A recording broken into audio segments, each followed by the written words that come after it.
Wahabi ni berbahaya akidahnya.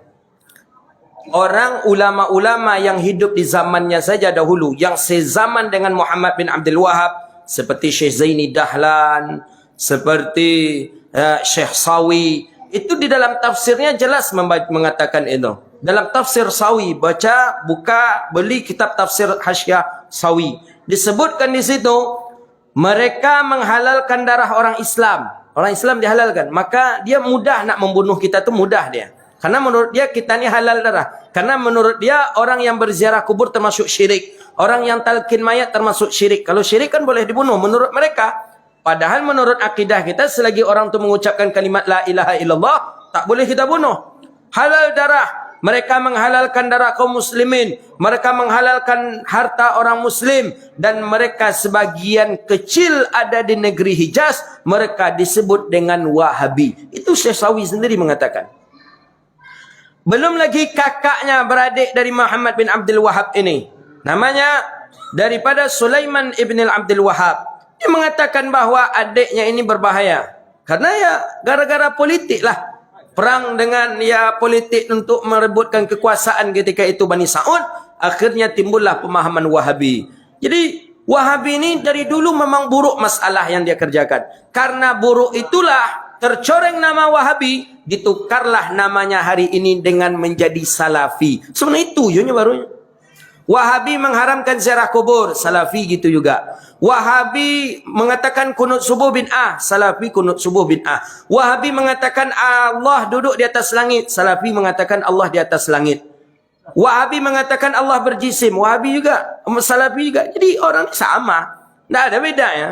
Kalau kata Ustaz Samad itu kan handphone berganti casingnya saja. Itu saja dia.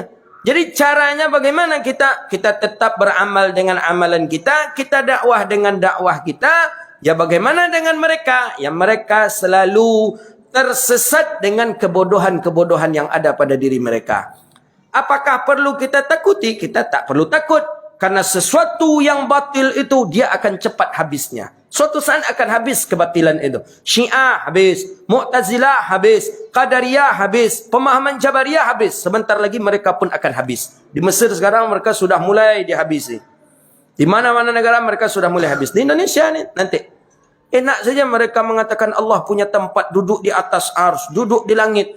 Kalau Allah punya tempat, berarti mana yang lebih dulu tempat daripada Allah? Kalau memang Allah berhajat kepada tempat. Tak. Menurut akidah kita ahli sunnah wal jamaah, wujuduhu bila makan. Ada Allah tak berhajat kepada tempat. Kalau Allah kita sebut berhajat kepada tempat, berarti Allah makhluk. Lemah Allah berarti. Kalau tak ada tempat, berarti Allah tak ada. Kan bahaya ya. Kalau memang Allah berhajat kepada langit, langit tempatnya Allah, mana yang dahulu Allah pada langit? Oh dulu langit. Jadi siapa menciptakan Allah? Langit. Jadi menciptakan langit siapa? Allah, langit. Kan bahaya itu. Wujuduhu bila makan. Allah tak berhajat. Oh dalilnya ada Ustaz. Dalil Nabi Isra Mi'raj ke atas langit itu tanda Allah di atas langit. Tak bisa kita jadikan itu dalil bahawa Allah di atas langit karena Nabi Isra Mi'raj. Nabi Isra Mi'raj ke atas langit itu maqam munajat. Langit itu tempat bermunajatnya Nabi. Maka Nabi bolak-balik itu pergi bermunajat. Kalau memang Allah di atas langit karena Nabi Isra Mi'raj ke atas langit, bagaimana dengan Nabi Musa disuruh oleh Allah ke Bukit Tursina?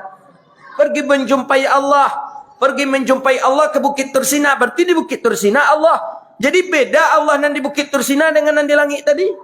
Banyak jadi Allah bahaya. Maka menurut akidah kita Abi Hasan Asy'ari, Abi Mansur Al-Maturidi, bahawa Allah ada tapi tidak berhajat kepada tempat.